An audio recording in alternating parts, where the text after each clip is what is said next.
Bonjour à tous pour notre notre rendez-vous du webinaire du mardi, présenté du coup par Mission RGPD. C'est notre dernier webinaire de l'année avant de vous retrouver à la rentrée. Donc le thème de ce webinaire, c'est respecter le RGPD dans votre prospection commerciale B2B. Comment faire? Aujourd'hui, c'est un webinaire entre personnes de Mission RGPD. Donc pour rappel, Mission RGPD, c'est un éditeur de logiciels SaaS, c'est une plateforme en ligne accessible pour pouvoir gérer sa conformité au RGPD. Aujourd'hui, on a voulu choisir le sujet de la prospection commerciale B2B parce que c'est un point, un vrai point de discussion pour les opérationnels, pour les TPE, PME et puis même toutes les sociétés d'une manière générale.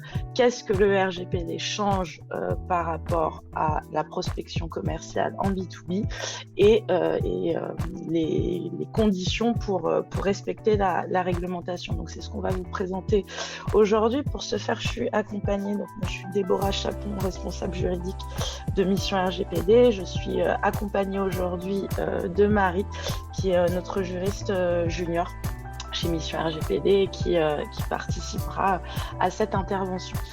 Le support peut être téléchargé, donc lorsque vous vous êtes connecté à GoToWebinar, vous avez un onglet documents à distribuer sur lequel vous retrouvez le support. Vous pouvez nous poser des questions via le module questions ou nous contacter aussi ensuite sur notre site internet ou via notre adresse mail contact@mission-rgpd.com si vous avez besoin de discuter plus avant sur ce sujet. Donc on va commencer par une introduction et par un rappel des principes et je vais laisser Marie débuter sur ce sujet. Bonjour à tous. Alors aujourd'hui on va vous parler donc de la prospection en B2B et on commence par parler de l'application du RGPD en matière de prospection. Alors dans vos actions de prospection, vous collectez nécessairement des données personnelles, puisque, pour rappel, une donnée personnelle, c'est toute information qui permet de identifier une personne de manière directe ou indirecte. Donc ça peut être aussi bien un nom, un prénom, qu'un numéro de téléphone ou une adresse mail. Donc ça, c'est toutes les données dont vous avez besoin pour vos actions de prospection, évidemment. Le réflexe, dès qu'on parle de données personnelles, dès qu'on traite des données personnelles, c'est l'application du RGPD.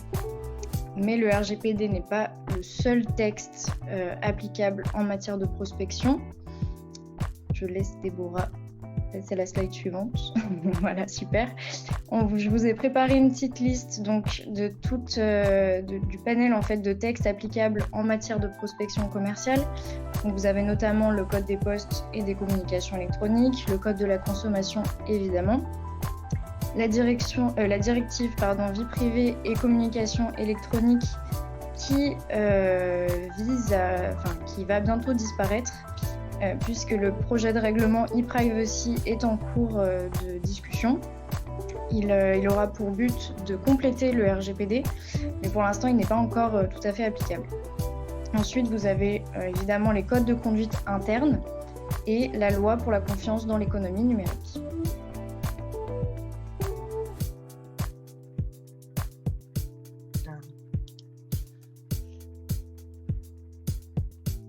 Alors, comme le disait Marie, on a un certain nombre de textes qui vont être applicables et en fait, l'idée qu'on veut vous transmettre aujourd'hui, c'est que le RGPD ne vient pas fondamentalement changer la donne en matière de prospection.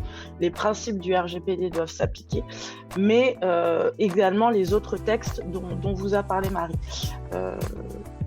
On a décidé de faire un focus aujourd'hui sur la prospection directe B2B. Il est important qu'on puisse revoir cette définition ensemble pour bien connaître le périmètre de notre intervention. Donc, qu'est-ce que la prospection? Donc, le CPCE, le code des postes et communications électroniques, définit la prospection comme une opération qui consiste à promouvoir directement ou indirectement des biens, des services ou l'image d'une personne vendant des biens ou fournissant des services.